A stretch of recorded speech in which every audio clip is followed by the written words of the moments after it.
Mais ils sont un. 1 plus 1 plus 1 est égal à 1. Ce n'est pas 3. Mais la mathématique humaine, 1 plus 1 est égal à 2, 2 plus 1 est égal à 3. Mais dans la fonction de la divinité de Dieu, Père, Fils, Saint-Esprit sont un. Alléluia. Amen. Est-ce que vous comprenez? Amen. Amen. Il a dit ici, un seul Dieu est Père de tous, qui est au-dessus de tous, et parmi tous, en tous. Mais chacun de nous, la grâce a été donnée selon la mesure des dons de Christ. Chacun a sa grâce. Est-ce que tu sais que tu as ta grâce? Ah oui. La grâce que toi tu as, ce n'est pas la grâce que moi j'ai. Chacun a sa grâce différente de l'autre. Tu peux, même mes enfants ont leur grâce, moi aussi j'ai ma grâce. Les mamans ont leur grâce, moi aussi j'ai ma grâce. Les papas ont leur grâce, moi aussi j'ai ma grâce. Différent de tout, parce qu'un seul Dieu. Il est mappé dans mes besoins personnels. Parce que la grâce est personnelle. La grâce n'est pas collective, non. La collectivité de la grâce a été effectuée sur la croix. Nous vivons par la grâce, mais chacun a une grâce particulière de la part du Seigneur. Alléluia. Amen. Est-ce que vous comprenez? Amen. On a reçu une grâce particulière, nous tous, à l'humanité, parce que Christ est venu pour sauver tout le monde. Mais dans la particularité, dans les besoins personnels, Dieu a donné à chacun sa grâce. Différent de l'autre. Preuve tangible, cette grâce est manifestée dans les multiples ministériels. L'autre peut être apôtre, l'autre prophète, notre évangéliste, notre docteur, notre enseignant, ainsi de suite. Chacun a sa grâce. La capacité intellectuelle que vous avez, selon la grâce de Dieu. Ne croyez pas que tous vous allez faire une seule option. Non plus. Les médecins sont là, les administratifs sont là, les gymnastes sont là, les chiroptètes sont là, les évangélistes sont là. Donc, chacun a sa grâce. C'est pourquoi même lorsque vous grandissez aux études, ce sont les professeurs, les maîtres qui connaissent ce que l'enfant a. On peut l'orienter à. Parce que tu as ta grâce à lui. Alléluia. Amen. Ah, tu ne peux pas dire à ma paix, bon ma paix, tu rentres encore à l'école. Mais il va te voir que toi tu es fou quand même. Un milliardaire comme moi et comme dans l'école. Il a eu sa grâce à lui dans le football. Et sa grâce. Amen. Amen. Amen. Amen. Il n'y a que ceux qui respirent qui peut dire Amen. Amen. Amen. Amen. Amen avec joie. Amen. Amen. Amen. Jésus-Christ est notre Père. Ah oui. 9. Jésus-Christ est ma paix. Dans mon engagement chrétien. Il est ma paix dans mon engagement chrétien. Bien aimé, le salut est individuel. Qu'on ne vous trompe pas. Je vous prêche un évangile fraîche. Le salut est individuel. Tu seras seul.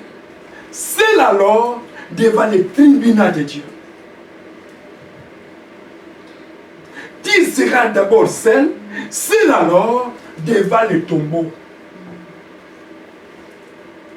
On viendra sinon y jeter des bouquets de fleurs. Fais attention. Pour vous dire que le salut est individuel. Dès que tu as reçu le Seigneur dans ta vie, comme Seigneur et Sauveur, commencez à prendre votre vie au sérieux. Commencez à contrôler votre façon de vivre. Commencez à contrôler votre façon de marcher, de faire des choses. Tu vois devant toi, comme on a chanté cette chanson, la croix est devant moi. C'est difficile de reculer. Tu avances ton âge. Tu avances, tu ne vas pas encore reculer en disant à la maman, j'ai besoin de rentrer là de 4 ans pour porter la couche. La maman te dit là, mais ta place n'est plus ici dans le ventre. Est-ce que maman peut accepter un enfant de 10 ans qu'on l'opère, on met encore cet enfant qui transporte un enfant? Mais non. Il va dire non, moi aussi j'ai besoin de la vie. N'est-ce pas ça, mamie? Ah oui. Mais elle a raison. C'est difficile. Ça, c'est tuer quelqu'un. Dans mon engagement personnel, Jésus-Christ, il est ma paix. Marc chapitre 9, verset 51. J'ai reçu l'engagement personnel, pas collectif. Marc chapitre 9, verset 51. Au nom de Jésus-Christ, Amen. Marc 9, 51. Ayez du sel en vous-même et soyez en paix les uns avec les autres. Ah, que Dieu te bénisse. Ayez du zèle, pas le sel que nous mangeons, mais du zèle en vous-même. On ne dit pas en vous tous, mais en vous-même, ayez du zèle. Et soyez en paix les uns les autres. Quel est ce zèle? Les zèles de venir à l'église. Gloire au Seigneur, parce que j'ai vu beaucoup de cocos aujourd'hui. Parfois c'est pour les vacances. Et pendant la rentrée, tout le monde va fuir. Ayez du zèle en vous même. Je ne crois pas, mais vous viendrez quand même. Amen. Hein? Amen. Ayez du zèle. Les zèles de venir à l'église ne dépendent pas de l'autre. Les zèles de prier ne dépendent pas de l'autre. Les zèles de chanter ne dépendent pas de l'autre. Ça doit dépendre de vous-même. Si je lis la Bible, c'est pour mon édification. Si je parle à l'église, c'est pour ma foi. Si je fais du bien, c'est pour hériter le paradis. Donc vous avez les ailes, un bon zèle alors. Un vrai zèle, ce n'est pas les ailes amères. Alléluia. Amen. On avance pour terminer. 10. Il est le sceau de mon contrat. Jésus-Christ, lorsqu'on fait les ailes, il est le sceau d'un contrat qu'on a relié avec lui lors de ma conversion. Lors du baptême d'immersion. Lors de la croyance, on a fait les contrats avec Jésus. Mais lorsque tu détruis ces contrats, tu vas s'apprendre à vous-même. Mamie ne viendra pas. Le pasteur ne viendra pas. Papa ne viendra pas. L'oncle, neveu, nièce ne viendra pas. Tu as fait les contrats avec Jésus. Et ces contrats dans la conversion. Et il a laissé la place de son cœur, qui est sa maison. La maison de Dieu, c'est le cœur. Et ces contrats prendra fin quand? Lorsque Christ viendra dans sa gloire, il te prend, il t'amène là il avait préparé la place. Alléluia. Amen. Bien-aimé, le paradis est nickel, puisqu'elle est morte. J'ai eu la grâce, par la révélation, 5 fois, de voir le ciel. L'homme qui vous parle. J'ai été escorté par les anges, pas par les costumes que je porte, mais par une tenue blanche que Dieu donne automatiquement à ceux qui veulent voir sa gloire. Ces habits vont rester. Le paradis, plus que New York, plus que Tokyo. Je voyais les pavements sous forme d'un miroir. Et j'ai marché avec un homme tout en blanc, costaud, géant. Je n'arrive pas à définir sa taille. Qui me tenait dans la main. Dieu est Dieu. Qu'on ne vous trompe pas. Si parfois vous n'avez pas encore reçu cette grâce de voir Dieu, vous le verrez un jour. Mais si vous demeurez dans sa parole, vous savez pourquoi? Parce que j'avais les soucis. Ma question était quoi, ma préoccupation? J'ai dit, Seigneur, j'ai écrit à toi. Toi, tu es au ciel. On m'a enseigné que tu es au ciel. Bien sûr, c'est ta maison. Mais comment moi je peux prier un Dieu que je ne vois pas? Je voudrais te voir. Et montrez-moi les paroles. J'ai fait des chaînes de prières. L'autre fois, j'ai fait jeûner 3 jours à sec. Je ne mangeais pas, je ne buvais pas. Pendant 3 jours, j'étais chétif maigri. Je portais des grandes chemises, hein, pour couvrir les côtes. Mais si vous me regardez thématiquement, vous allez voir que je suis maigri. Le 3e jour, j'ai vu 2 anges, tout en blanc, venir m'escorter, que votre Père dans les cieux t'appelle. Et je ne savais pas d'où venait cette tenue. Du coup, je me suis transformé avec une tenue blanche, comme eux, et j'ai volé avec eux dans les airs. D'ici jusqu'au ciel, c'est trop loin. Et arrivé à la porte, j'ai vu 2 anges aussi qui m'attendaient. Ils ont ouvert la porte. Ils m'ont dit, le Père Créateur qui vous a appelé. Aussitôt que je suis entré, les anges en question se sont arrêtés. Et j'ai vu l'homme de Galilée. Avec une tenue brillante alors. Non. Une tenue brillante, des éclairs. J'ai écouté la voix, il me tenait dans la main et je n'arrivais pas, je ne voyais pas la dimension, la grandeur de cet homme-là. Il était costaud, grand, géant et qui me parlait. Je suis appelé pour te montrer le ciel que tu avais demandé.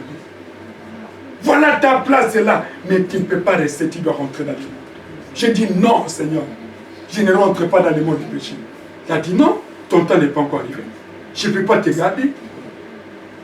Et aussitôt qu'il disait comme ça, il m'a lâché et je rentrais avec la croix dans mon cœur, comme un oiseau.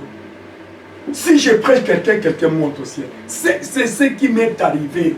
Ce n'est pas j'ai écouté, on m'a appris, c'est de moi-même. Je suis le témoin oculaire et mon Dieu m'est témoin. Il faut vous dire que le ciel existait. Les paradis existaient. L'enfer aussi existe. Attachez-vous à Dieu. On va se croiser avec vous lorsque Christ viendra dans sa gloire. Ce jour-là, il va dire que mon serviteur était là. Il vous a prêché de l'évangile. Je le voyais transpirer. Ah. Amen, amen. Amen. 10. Jésus-Christ est ma paix dans ma propre expérience de vie. Ah. Jean chapitre 14, verset 27.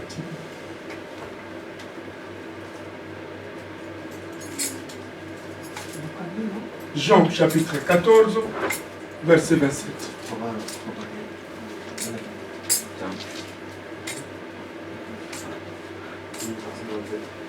Je vous laisse la paix, je vous donne ma paix. Je ne vous donne pas comme le monde donne, que votre cœur ne soit pas trop loin pour moi et ça là ou pas. Amen. Merci, que Dieu te bénisse. Je vous laisse la paix. Ah, Christ n'a pas laissé de troubles, mais il a laissé la paix. Je vous laisse ma paix. Parce qu'il est le roi des paix. C'est ça son nom. Il ajoute encore.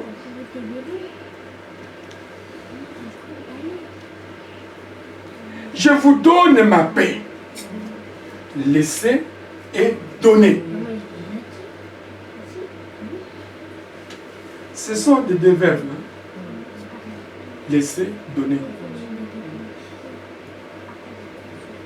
Je peux laisser les stylos, mais je n'ai pas donné. Je peux laisser les lunettes, mais je n'ai pas donné. Je sais que les enfants sont là. Mais si je prends, je donne, ça devient une propriété personnelle à lui seul. C'est ça la différence. Il faut faire l'exégèse de la prédication. Je laisse la paix et je vous donne ma paix. Il a dit ça aux apôtres avant son ascension. Maman peut laisser des aliments, mais il ne t'a pas donné. Les aliments seront à ta portée. Lorsque maman va distribuer dans l'assiette, il donne à chacun. Voilà! Parce qu'il y a des enfants qui bouffent sans la présence de maman, sans la vie de maman. Ils commencent à bouffer tout. Ils ne savent pas que maman viendra distribuer à chacun parce qu'il connaît le nombre des enfants. Ça, c'est un danger.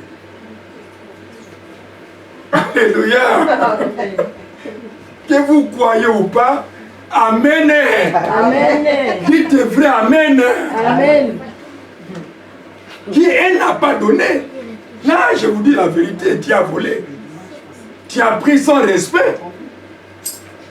Laissez la maman distribuer les aliments parce qu'il connaît. Avec des morceaux que j'ai mis dans la marmite, je vais partager un. Ça peut rester un pour moi et les autres, c'est lui qui sont sortis. Mais toi, tu viens, tu ramasses tous les 3, 4. Lorsque la maman viendra, longue histoire. Amen. Je dois vous enseigner pour vous aider. Ayez la patience jusqu'à ce que l'aliment ou les besoins sera votre portée. Parce qu'il va acheter des habits pour chacun de nous, selon les couleurs de chacun. Parce qu'il peut, toi tu aimes quoi? Et non, toi tu aimes quoi? Bon, il part, elle part et elle achète. Elle garde dans la chambre. Toi tu viens comme ça, tu ramasses tous les deux, tu mets dans ton sac. Oh moi j'aime ça, j'aime ça. Mais qui je vais laisser qui et je vais donner à qui? Christ a laissé la paix, mais il a donné la paix à chaque apôtre de recevoir la paix du Seigneur. Il n'a pas laissé de troubles, non. Les troubles sont venus auprès de ces serviteurs du 3e millénaire qui met des troubles dans les églises. Ils commencent à marcher au dos des chrétiens comme je ne sais pas, c'est les charpentes. Non. Je vous donne ma paix. Je vous laisse ma paix. Je vous donne ma paix et je ne vous donne pas comme le monde donne. Que votre cœur ne se trouble point, ne s'alarme point. Ma paix, ce n'est pas ce que le monde donne. Est-ce que le monde a donné déjà la paix? Je ne crois pas. Jamais. En Ukraine, il y a la guerre entre les Russes. Il n'y a pas la paix. En Afrique, il y a la guerre. Les pays voisins avec l'autre, il n'y a pas la paix. Dans nos familles même, il n'y a pas la paix.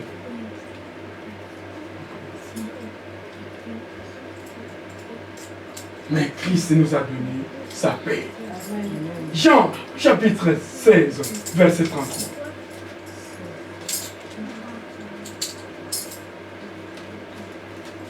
Jean 16, 33. Je nom de Jésus-Christ, Jean 16, 33. Je vous ai dit ces choses afin que vous ayez la paix en moi. Vous aurez des tribulations dans le monde, mais prenez courage et vainquez le monde. Amen. Qui dit béni ma fille.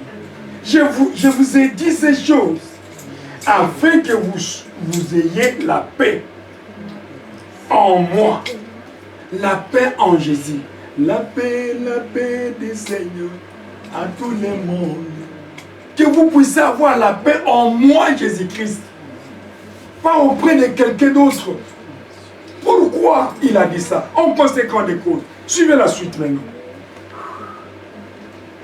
Vous aurez des tribulations dans le monde, mais prenez courage. J'ai vaincu le monde. Il a dit, ayez la paix en moi, parce que vous aurez des tribulations dans le monde. Bien-aimé, tu peux faire l'autopsie de votre croissance. Depuis 0 âge jusqu'à cet âge, vous avez passé des moments difficiles. Frère ou faux? Personne ne peut pas me contredire. Chacun a passé des moments difficiles. Parfois tu es hospitalisé, parfois tu étais malade, parfois tu es accidenté, parfois. Ce sont des tribulations que Christ a déjà déclarées. Mais il nous demande d'avoir la paix.